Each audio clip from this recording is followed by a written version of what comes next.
My teenage daughter remarked. Truthfully, you're just resentful because mom moved on to someone better. I stood up silently, grabbed the car keys and walked out. The next day, she had no ride to school and learned who'd been quietly paying their rent. I'm 42 male, and never imagined I'd be sharing this story. Yet, 3 years after my divorce, I'm still discovering how much harm an embittered ex-spouse can inflict on your bond with your children. It all began last Tuesday. My daughter was staying at my place for the weekend, a rare occurrence lately, as she's been gravitating toward her mom's house. While I was preparing dinner, she dropped a bombshell that shifted everything. She was glued to her phone, barely noticing me, when she started talking about her mom's new boyfriend, how he treated them to an upscale restaurant, how he drives a sleek BMW, how he's planning a European trip for them this summer. The usual updates that churn my stomach. I stayed silent, stirring the pasta sauce. Then she looked at me with a cold, almost disdainful expression I'd never seen before. She said her mom told her I was dragging them down financially, that if I truly cared about their future, I'd stop being so obstinate about the support payments, that her mom deserved someone better than me. I asked what she meant, keeping my tone steady. My daughter rolled her eyes and said her mom explained how I was resentful about the divorce settlement, how I was making everyone miserable because I couldn't accept that her mom had found someone superior. Her words hit like a bucket of cold water. I put down the spoon and really looked at my daughter. When had she started seeing me as a failure? When had I become the antagonist in their narrative? I asked if she believed that too. If she truly thought I was just a spiteful ex-husband making everyone suffer. That's when she said it. Words that echoed in my mind for hours. Honestly, Dad, you're just resentful because mom moved on to someone better. The silence hung heavy between us. Something shattered inside me, something barely holding together for 3 years. My daughter returned to her phone, as if she'd just mentioned the weather. I turned off the stove, walked to the counter, picked up my keys, and left without a word. She didn't look up as I headed to the door. Didn't ask where I was going. Just kept scrolling, more engrossed in her phone than in her father's breaking heart. I drove for 2 hours that night, wandering through familiar neighborhoods, reflecting on how I'd ended up here. How the man who worked 60-hour weeks to support his family had become someone his daughter viewed as a failure. The divorce was messy, but I thought we'd shielded the kids from the worst. Clearly, I was mistaken. Clearly, my ex-wife had spent the last 3 years reshaping the narrative, and I was the only one unaware. When I returned home near midnight, my daughter's room was dark. I sat in the kitchen, staring at the half-cooked pasta, and made a choice. The next morning, she emerged, expecting me to drive her to school as usual. I was at the kitchen table with my coffee and laptop. She grabbed her backpack and asked if I was ready. I told her I wouldn't be driving her anymore. She'd need to find another way. Her confusion was almost amusing. She asked what I meant, as if consequences were a foreign concept. I explained that since I was just a resentful failure who couldn't handle her mom's upgrade, she could ask her mom's new boyfriend for rides. After all, he had that shiny BMW she'd bragged about. She tried to backtrack, saying she didn't mean it that way, but I raised my hand. I told her I'd heard her clearly and understood her view of me, and I was adjusting my actions accordingly. She called her mom, but it went to voicemail. The panic in her voice as she left a message was unfamiliar. She said I was acting strange and wouldn't drive her, begging her mom to call back. 20 minutes passed. 30. No response. My daughter paced the kitchen, checking her phone obsessively. She asked if I was really going to let her be late for school over this. I explained this wasn't about school. It was about her learning that words carry weight and actions have repercussions. That the failure she saw was the same person driving her to school daily, buying her clothes, paying for her phone, and covering expenses her mom couldn't manage. Her expression shifted. She asked what I meant by covering expenses. I opened my laptop and showed her a spreadsheet I'd kept for 3 years. Every extra payment beyond court-ordered support, every emergency transfer when her mom fell short on rent, every utility bill or grocery run I'd quietly handled. The total was staggering. Over $40,000 in 3 years, above what the court mandated. Money I sent without hesitation, even if it meant I ate cheaply for weeks. My daughter scrolled through the list. Her mom's rent covered 6 times in 2 years, the car payment for her mom's Honda, the family phone plan, even part of their Disney World trip last year, funded by my emergency contribution. She asked why her mom never mentioned this, why she always painted me as stingy. I closed the laptop and explained that her mom had crafted a story where I was the villain who didn't care. But the truth was in those numbers. The reality hit her hard. She realized the BMW boyfriend might have the flashy car and fancy dinners, but he wasn't covering their essentials. That upgrade her mom boasted about? He was great for appearances, but when bills came due they called me. She tried her mom again. No answer. I told her I had to leave for work, and she needed to sort out her transportation. Things would change, not out of spite, but because I was done being treated like a bank by people who didn't respect me. She pleaded, promising she didn't mean her words, but I'd decided. I told her she could spend the next month seeing what life would be like if I were the bitter, uninvolved father she thought I was. I grabbed my work bag and left. She stood in the kitchen, phone to her ear, as I walked out. Update 1. A week later. The fallout was more intense than I expected. My daughter missed school that first day. Her mom called back at noon, furious, demanding to know what kind of father abandons his child over a few words. I asked what kind of mother teaches her daughter to disrespect the man subsidizing their lifestyle for 3 years. Her silence spoke volumes. That evening, my ex showed up at my house with my daughter in tow, storming into my kitchen like she owned it.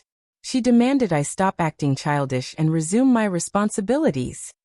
I handed her the same spreadsheet I'd shown our daughter and said I'd only pay court-ordered support from now on. No extras, no rent bailouts, no phone plan. She could fund her upgraded life with someone else's money. Her face paled as the reality sank in. She argued the kids would suffer, that I was being petty. I reminded her she'd claimed to have upgraded to someone better. Someone who could presumably handle the financial load. I was just giving her boyfriend a chance to step up. My daughter watched, horrified, as she began to see the real dynamics. Over the next few days, the upgrade story cracked. The BMW boyfriend was suddenly less available for rides. Fancy dinners dwindled. When my ex asked him to cover a rent shortfall, he cited his own financial priorities. My daughter called me Thursday, asking to talk. Her voice was softer, like the little girl I remembered before the divorce tainted everything. That evening, on my back porch, she struggled to express herself.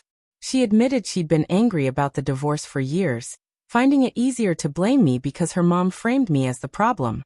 She'd been swept up in the excitement of her mom's new relationship and its apparent perks. But this week was a wake-up call. When the boyfriend couldn't help with school drop-offs, she took the bus. When their phone service was cut off for non-payment, she realized who'd been keeping things stable. She apologized, not just for her words, but for months of treating me poorly. She understood why I'd reacted this way and didn't blame me for being hurt. I told her I appreciated her apology, but things couldn't revert overnight. Respect is shown through actions, not just words, and I needed consistent change before resuming my previous support. She asked what that meant practically. I explained I'd stick to court-ordered support only. If she wanted rides, she could ask respectfully, and I'd consider it based on my schedule.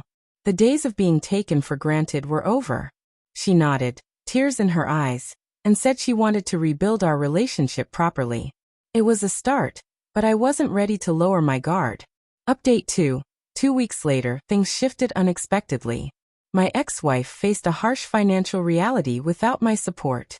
Unable to afford their current apartment, she asked her boyfriend to co-sign a smaller place. He refused, citing his credit score and investments. The upgrade lost its shine. Meanwhile, my daughter worked to mend our bond.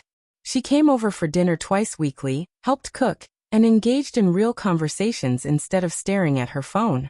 She even asked me to teach her about budgeting, wanting to grasp how money works. Last Tuesday, she gave me a letter. In it, she owned up to how her words hurt me and took responsibility for blindly accepting her mom's narrative. She wrote about learning the difference between superficial gestures and true commitment. The real test came when her mom asked her to persuade me to resume extra payments until her finances stabilized. Instead of pressuring me, my daughter asked why I'd made those payments to begin with. We talked for hours about divorce, sacrifice, and prioritizing kids' needs despite lack of appreciation. Afterward, she told her mom she needed to handle her own finances without relying on me. That it wasn't fair to expect me to fund a lifestyle while being criticized. My ex reacted poorly, accusing me of turning our daughter against her and threatening court for emotional manipulation. My daughter overheard and something changed in her permanently. She saw her mom cared more about her lifestyle than taking responsibility. The breaking point came when her mom suggested she live with me full-time if she was going to side with me. Meant as a threat, it backfired. My daughter said she'd been considering it anyway and agreed it was time for a change. My ex was stunned. Her bluff called by our daughter. We're now navigating the logistics of my daughter living with me primarily. She'll still visit her mom, but craves the stability I've apparently provided all along. The BMW boyfriend has vanished from family discussions, uninterested in a relationship with real responsibilities. Update 3. A month in, my life has transformed. My daughter moved in 2 weeks ago, and the transition has been smoother than expected. She's committed to making it work and now sees what true responsibility looks like. She's thriving in school, doing her own laundry, and got a part-time job to cover her phone plan, wanting to value money and not take things for granted. My ex had to downsize significantly. The BMW boyfriend bailed when faced with actual financial obligations, and a teenage daughter unimpressed by his car. The upgrade was more of a mirage. Last week, my ex called, sounding genuinely humbled for the first time in 3 years. She admitted she'd unfairly portrayed me to our daughter, and got caught up in her new relationship without considering the fallout.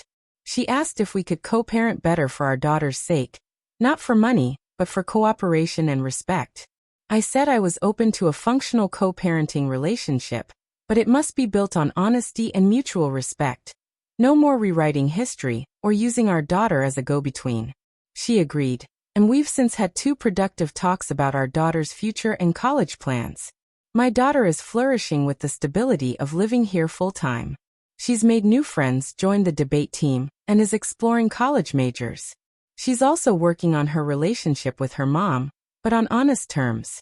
Last night, she thanked me for not giving up on her, even when she treated me poorly.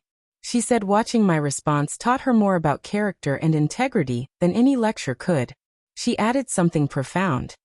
She now sees the difference between someone who claims to love you and someone who shows it through actions, even when you don't deserve it.